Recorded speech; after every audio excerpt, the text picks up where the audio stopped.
अस्सलाम वालेकुम। हमारे चैनल बिया और माला पर खुश आमदीद। अगर आप हमारे इस चैनल पर पहली दफ़ा आए हैं या आपने अभी तक सब्सक्राइब नहीं किया तो बिया और माला को सब्सक्राइब करना और बेल आइकन प्रेस करना हरगिज़ न भूलें। और कहानी पसंद आए तो लाइक, कमेंट और शेयर करें। इंसान की ज़िंदगी में हर 5 साल बाद एक अलमिया ज़रूर रूनुमा होता है। मैंने अपने सामने पड़ी चाय पर ठंडक की हल्की तह जमते देखकर एक गहरा सांस खींचा और कहा, ऐ ये क्या बात हुई? अरसलान मेरी तवक्को के ऐन मुताबिक चौंका था। ये बात नहीं, मेरी ज़िंदगी का निचोड़ है। मैंने दूसरी सर्द आह भर के कहा। ज़िंदगी खूब, बल्कि चह खूब। वो खूब मज़े लेकर बोला। मैंने उसके गैर संजीदा रवैये पे उसे घूर कर देखा। यार, अभी तेरी जिंदगी हुई कितनी है जो तू इस तरह गन्ने की मशीन की तरह निचोड़ निकालने बैठ गया। तब निकालना जब वाकई जिंदगी तुझे गन्ने की तरह निचोड़ कर आखिर में तरफ फूस छोड़ देगी। फिर कहना ये मेरी जिंदगी का निचोड़ है। अरसलान ने तंज करने वाले अंदाज में कहा। जिंदगी और उम्र में बड़ा फर्क होता है। जिंदगी और उम्र में बड़ा फर्क होता है। मैं फिर उसी मतानत से बोला। ये किस फलसफी ने कहा है? वो मुतासिर हुए बगैर बोला। कई लोग 5 साल की उम्र में पूरी जिंदगी जी लेते हैं और कई 50 साल की उम्र तक महज गिनती ही पूरी करते हैं। जिंदगी उम्र से बहुत मुख्तलिफ शय है, गिनने की शय, बरतने की और सहने की शय। मैंने कुर्सी की पूंछ से सर टिका के छत को घूरते हुए रंजीदगी से कहा। वैसे ये तो सुना था कि बड़ी बूढ़ियां जब लड़कियां माइयों बिठा लेती थी या उसकी डेट फिक्स हो जाती थी तो फिर उसे सरे शाम छत, खुली जगहों और दरख्तों के नीचे आसपास घूमने फिरने की इजाज़त नहीं देती थी। अरसलान ने जवाब में लायानी सी बात की। मुझे लगता है तेरे साथ भी कुछ ऐसी गड़बड़ हो गई है। असल में लड़कों पे भी इस किस्म की पाबंदियां लागू होना चाहिए, वरना वो तेरे जैसी उल्टी पुल्टी बातें शुरू कर देते हैं। कोई भूत चुड़ैल, बल्कि दिल जली चुड़ैल तुझ पे आशिक हुई लगती है। वो मज़े से चाय का आखिरी सिप भरते हुए बोला। बकवास नहीं करो। मैं उसी जाविये में बैठा गर्दन टेढ़ी करते हुए बोला। और जो बकवास तू कर रहा है ये बकवास नहीं, मेरी जिंदगी का निचोड़ है। मैंने उसी लहजे में कहा तो वो अफसोस भरे अंदाज में सर हिलाने लगा। फिर निचोड़? वो झल्ला गया। अच्छा चल बोल, क्या निचोड़ है तेरी इस उम्र पीरी का? बस हर आदमी की जिंदगी में हर 5 साल के बाद कोई अलमिया रूनुमा होता है। मैंने सिलसिला कलाम वहीं से जोड़ा जहां से टूटा था। और वो बेचारा आदमी कौन है? यकीनन तू ही होगा। वो फिर तंजन बोला। मुझे ले लो, किसी को भी ले लो, मैंने फराक दिली से कहा। चल दूसरों को छोड़, तुझे ही ले लेते हैं। इस वक्त तेरा दिल इन आखिरी आज़ादी के लम्हात में फ्री इनिंग खेलते हुए अपनी रुदा सुनाने को चाह रहा है तो फरमाइए। उसने सखावत से कहा। मेरी जिंदगी के पहले 5 साल, यानी पहला अलमिया नमूदार होने का वक्त, मैंने खला में घूरते हुए खुद से कहा।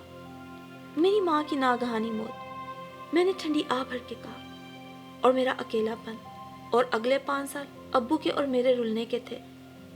मगर ये अलमिया तो अगले 5 साल से पहले हो गया ना, वो तन से बोला। नहीं, ये अलमिया नहीं था, बल्कि अलमिया तो इन 5 सालों के इख्तिताम पर हुआ, मैं तेजी से बोला। अब्बू की दूसरी शादी और मेरी सौतेली माँ, एक रवायती सौतेली माँ के साथ जिंदगी बसर करने का नुक्ता आगाज। मगर सबिया आंटी तो तुम्हारे साथ अच्छी भली थी। वो कमबख्त उन दिनों हमारी हमसायगी में जो रह चुका था, वो अच्छी नहीं, अच्छी अदाकारा थी। दूसरों के सामने उनका जो रवैया मेरे साथ होता था घर में बिल्कुल अलग।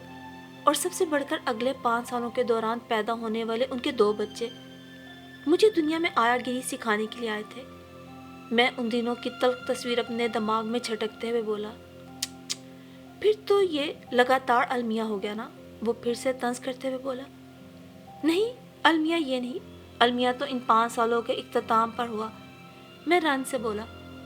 अब्बू की वफात मेरी जिंदगी का तीसरा बड़ा अलमिया साबित हुई। ये तो है। फिर तुम्हारी अच्छी वाली सबिया आंटी का मेरे अब्बू के कज़न, जो असल में हमारे घर के मालिक निकले, उनके साथ झगड़ा हो गया।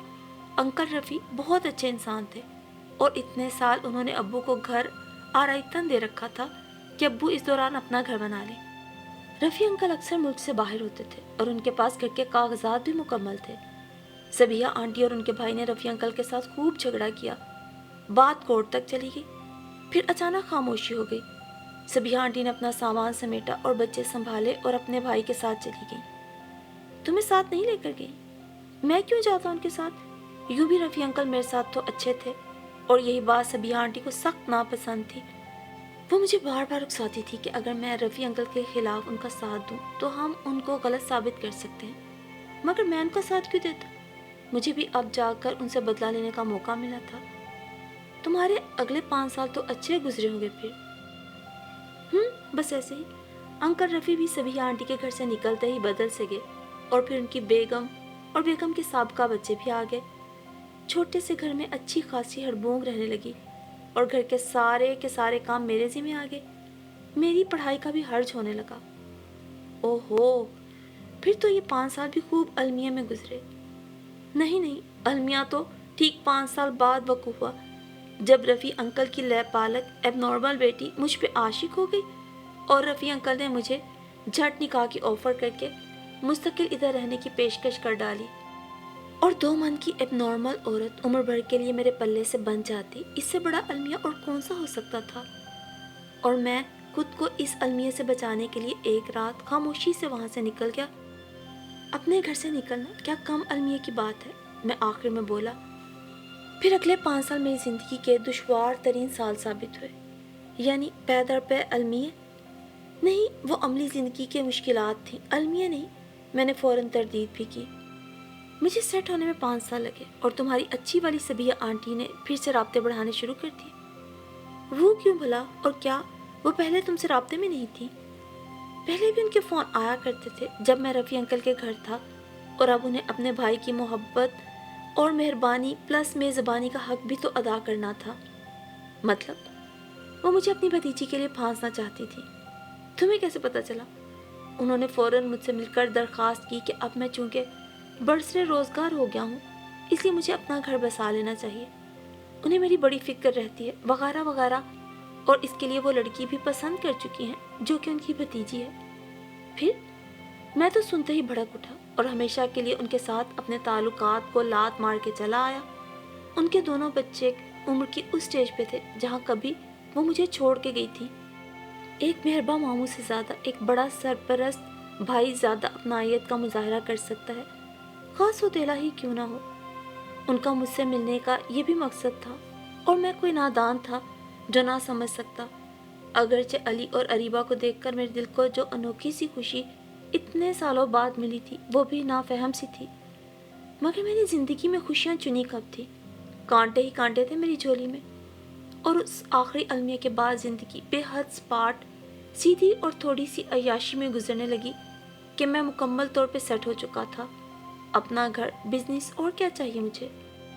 اور اگلا المیہ؟ تم اب 30 برس کے ہو رہے ہو، وہ بے صبری سے بولا۔ کوئی نہیں، میرا جواب اس کے لیے مایوس کن تھا، بلکہ یہ المیہ میری زندگی کا سب سے بڑا المیہ ہے، جس میں… کون سا المیہ؟ میری شادی۔ مطلب شادی تو خوشی کا نام ہے، اور تم عجیب سنکی آدمی ہو۔ میں نے 5 سال اپنی پسند کی لڑکی کے انتظار میں گزارے۔ سارا مجھے اپنے دوست کی بہن کی لیکچرار کی شکل میں ملی۔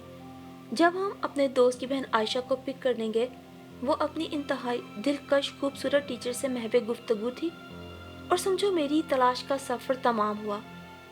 آگے کے مرحلے نوید اور عائشہ کی وساطت سے اس کے امی ابو نے ہی طے کیے، اور سارا میری زندگی میں کل آ جائے گی۔ تو اس میں المیہ کی کیا بات ہے؟ وہ جھلا کر بولا۔ وہ سبیہ آنٹی کی وہی بھتیجی ہے جسے میں 5 سال پہلے ریجیکٹ کر چکا تھا۔ ارسلان میری بات سنتے ہی شوق سا رہ گیا۔ مجھے بھی تو اس المیہ کا 2 روز پہلے ہی علم ہوا تھا۔ وہیں سے میں نے یہ تجزیہ کیا کہ آدمی کی زندگی میں ہر 5 سال بعد کوئی نہ کوئی المیہ ضرور ہوتا ہے۔ ارسلان یوں سر جھکائے بیٹھا تھا جیسے ان تمام تر المیوں میں اس کا ہاتھ ہو، خاص طور پر آخری والے میں، مگر اس کے جھکے چہرے پر ہونٹوں پر دبی دبی خبیث سی مسکراہٹ تھی۔ تو گویا وہ میری اس المیہ ساز زندگی پہ مسکرا رہا تھا۔ ایک قریبی دوست کی ایسی بے وفائی، اس سے بڑا المیہ اور کیا ہوگا؟ میں نے رنج سے سوچا، کیا اب زندگی اگلے 5 سال کا انتظار نہیں کرے گی؟ अलमियों का ये सिलसिला सालों की बजाय मिनटों पे फैल गया है। मैंने खौफजदा नज़रों से उसे देखा। वो एकदम खिलखिला के हंस पड़ा और मुझे भी मजबूरन उसके कहके के साथ थोड़ा सा मुस्कुराना पड़ा कि ज़िंदगी इसका तो नाम है। दुख अलमिया के साथ मुस्कुराओ, चाहे जबरन ही सही।